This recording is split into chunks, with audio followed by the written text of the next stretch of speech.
get things started. Ready? Go!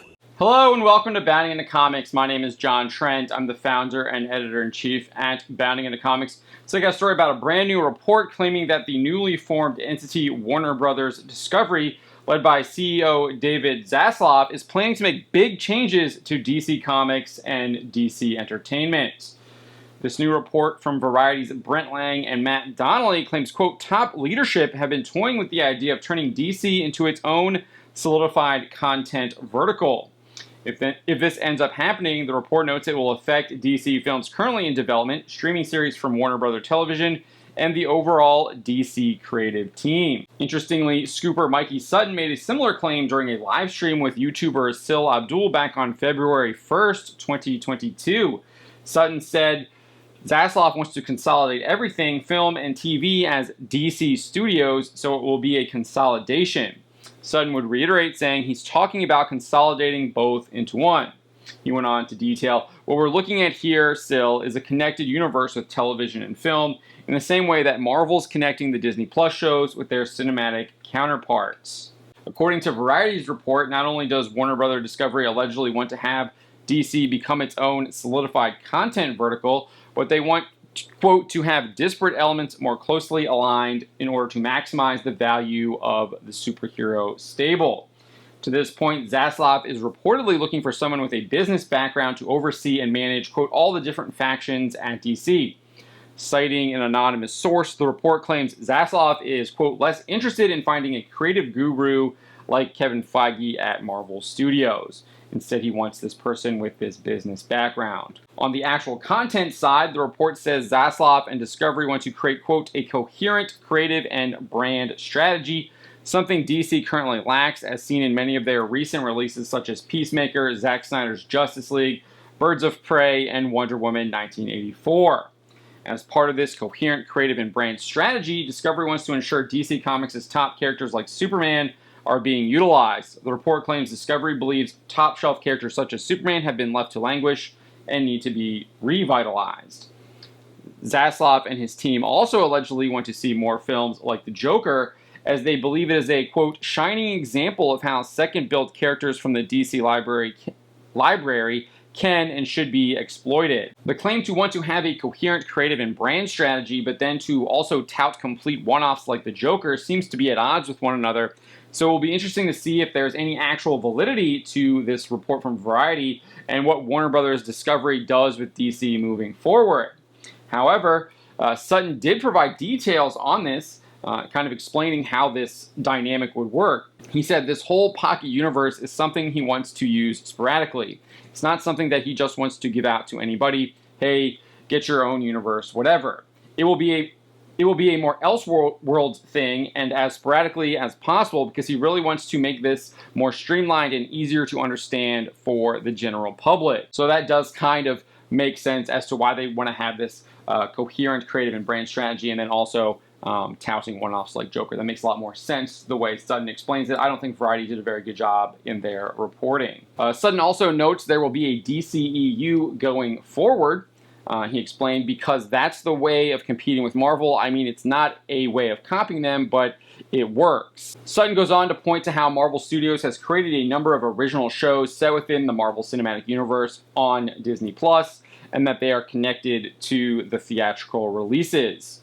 Sutton later added, you can have secondary characters on television that are related to the central character, like you can't have Ezra Miller on TV, right? But you're going to have spin-offs from that franchise on HBO Max and then build it up from there. He specifically referenced Impact getting a spin-off show from the cinematic world that they're creating that would kind of be on HBO Max. To me, it sounds very similar to what they did with the Suicide Squad and then Peacemaker getting his own show on HBO Max. So they kind of already have that, or they already were starting that. At least that's what it sounds like to me. Sutton would further note they just want to redo the DCEU over again. They feel that they had the right idea, but Hamada, referring to Walter Hamada, screwed it up, totally screwed it up, because what they had was working, but again, they cut up BVS, Batman vs. Superman.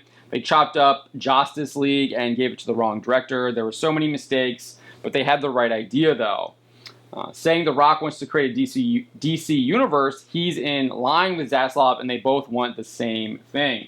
Yeah, The Rock has been talking about building up the DC universe for quite some time. So him having an executive that's in line with that would make sense if that's what they want to do. I mean, we do have Black Adam coming up in the future, and he's been talking about really moving forward with Black Adam and kind of Black Adam being this cornerstone, I guess, to this new DCEU. Getting back to the report from Variety, I think it further puts itself in question when it claims that under Walter Hamada, DC Films has, quote, achieved more consistency in terms of both the critical and commercial reception to the company's movies.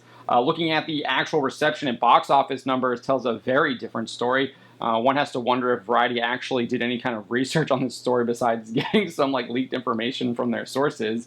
To make such a claim is just utterly ridiculous if you just take a look at how these films have done at the box office and their reception from critics. James Gunn's The Suicide Squad only earned $55.8 million at the domestic box office and a measly $167.1 million at the global box office. It had an $185 million production budget. It did receive a 90% tomato meter rating from critics on Rotten Tomatoes. The Suicide Squad wasn't the only film that struggled at the box office. Wonder Woman 1984 only grossed $46.8 million domestically and a grand total of $166.3 million globally. It had a production budget of $200 million.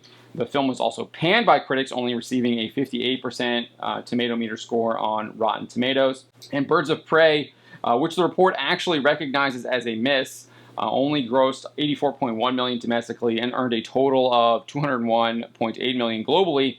It had a production budget of $82 million. The film only received a 79% tomato meter score from critics on Rotten Tomatoes. Finally, one of the big changes the report claims that Warner Brothers Discovery will bring is a larger focus on video game development, although the report doesn't provide any real details on this. Gotham Knights and Suicide Squad Kills the Justice League are two large DC Comics-based games that are currently in development.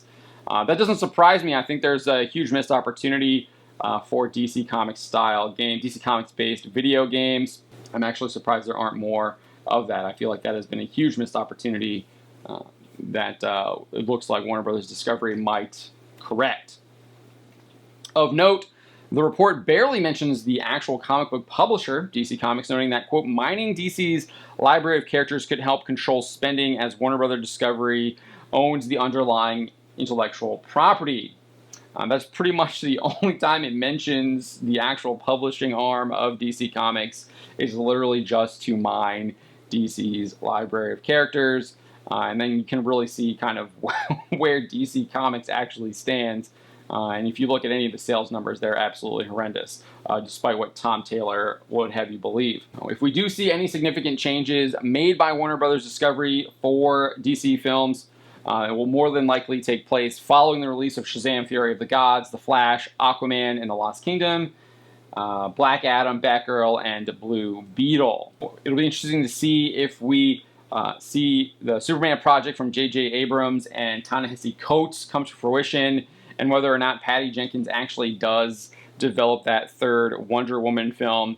I think the door is kind of wide open for TV stuff. I know they're still doing Titans and all the old DC Universe stuff, aside from Swamp Thing.